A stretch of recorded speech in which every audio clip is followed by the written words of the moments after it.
Hola, hola, my name is Jackie, and today I'll be discussing the books that I read in this past month of July. It's July already! Can't believe it. This year it's flying. It's flying. So let me get started. The first book I read was City of Lost Souls by Cassandra, Clare, and it's obviously the fifth book in the Mortal Instruments series, and I really enjoyed it.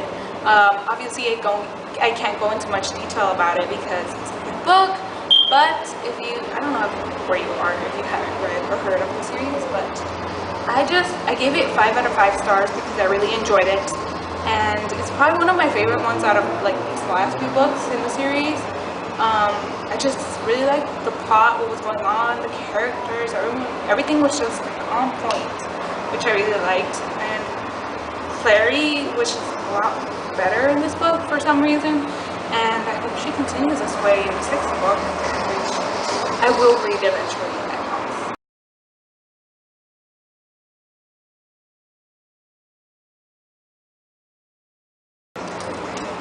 Let me tell you what it's about. Mouse Volumes 1 and 2 are the narrative of Artie's one of the main characters. And his father is telling him these stories about he was on the Holocaust in World War II, and they're told in a way that the Jewish are the mice and the German Nazis are the cats. So it's like the cat and mouse game. So it was really interesting to see that it being played out as a metaphor, although I didn't really get how it wasn't really used in the story as an actual thing. It was more of a metaphor, meaning, I guess, which I get it, I guess. It's just I didn't really expect that, if I'm trying to say something here. I didn't really expect it, but nonetheless I ended up enjoying these books. They were really fast-paced, and it was just addicting to read and learn more about Artie's father's story. So it was really good. I enjoyed this. Next, I read 3. 3 is the epic conclusion to the Arctic 5 series by Kristen Simmons, I believe. If not, I'll just double check down below. I'll leave the information there.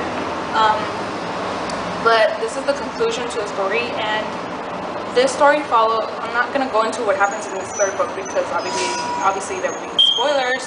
But the series leads around Ember, who's the main character. She's trying to survive this world.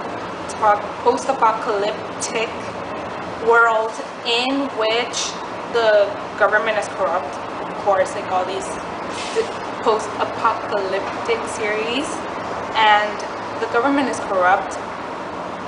And so, in the first book, her mother is charged with being a single mother and not being part of a man, woman, children family, which is these new rules that the government has created. And if you don't follow them, you get sent to this like rehabilitation camp, or sent to jail for having broken these rules, which are really strict. It's a really interesting trilogy as a whole. But this conclusion was just kind of like, it wasn't epic, to say the least. I wanted more to happen, and it just didn't. I enjoyed the first and second books a lot more because they were like more fast-paced, more was happening. We got to know a lot more. But this 3rd book was just a little, just okay. If that's the bottom line, what I'm trying to say here.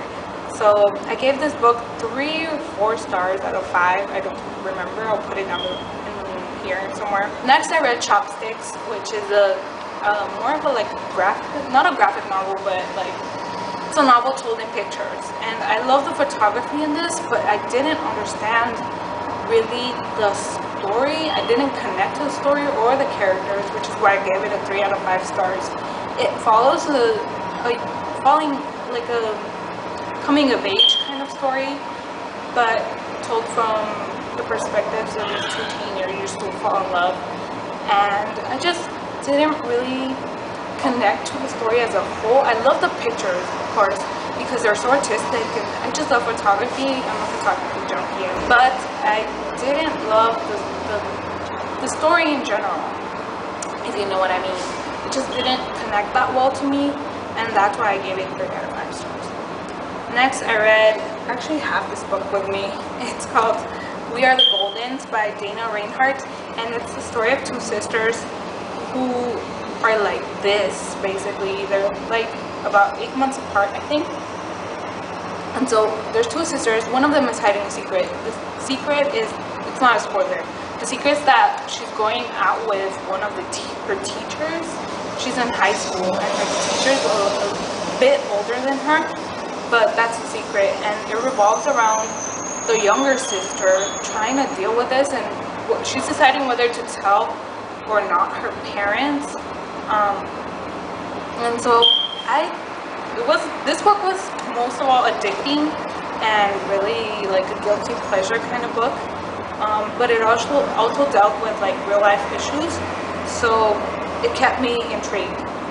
I didn't really believe, like, I don't know why, but I just found it a little bit exaggerating how much she was obsessed with her sister sometimes. Like, she was like, well, you used to tell me this and that and that and that, but she started growing apart from her. They both started growing apart from each other, and it's like, I think it's natural that people can grow a little bit apart sometimes, and it not being weird, not being like bad. It's not a bad thing, I'm trying to say. And that is one of the things that annoyed me like a little bit about this. I didn't hate it, but it just wasn't. I was like, dude, it's okay. But obviously she was hiding something bigger, but the bigger sister was hiding something bigger. So I guess she was right to obsess over it. And the decision that she made in the end, I think it was a good conclusion to the story. So I gave this book a 4 or 3 out of 5. I don't remember. Probably it somewhere here. And yeah, that is We Are the Goldens by Reinhardt. And the last book I read was One More Thing, Stories and Other Stories, right? By B.J. Novak. This is B.J. Novak. He used to be in The Office, and this book got my attention a couple of months ago when he was on the Ellen DeGeneres show, and he was talking about his book, and Ellen said she liked it, so I was like, oh, I should read it too. So I really liked it. All of the stories are very entertaining, but they're very thought-provoking as well. Like, at the end of each story, you're left wondering these things, like, oh, I hadn't thought about that before. And it just makes you see things in a little bit of a different way than they're usually told. And they're also really funny, some of the stories. Some of them are just thought-provoking, as I said before. So I really like this book. I gave it 5 out of 5 stars, and I liked it. That's why I did not laugh at it. Okay. And that is all that I have, I believe. Let me check. Yeah, that's all. I read 7 books this month. It's better than the past months, but I'm working on becoming more and more involved in this, and hopefully I'll read more next month, although I don't know about it, because this month I start, like, at the end of this month I start actual school. I'm going to summer school right now, and it's a really intense course, so I'm not sure how much I'm going to get done. So I'm not making any promises. I'm not making a TBR, because I just kind of go with the flow, pick whatever read I'm interested in at the moment, and I just go with it. So that is it for this video. Thank you for watching, and have a nice day. Bye.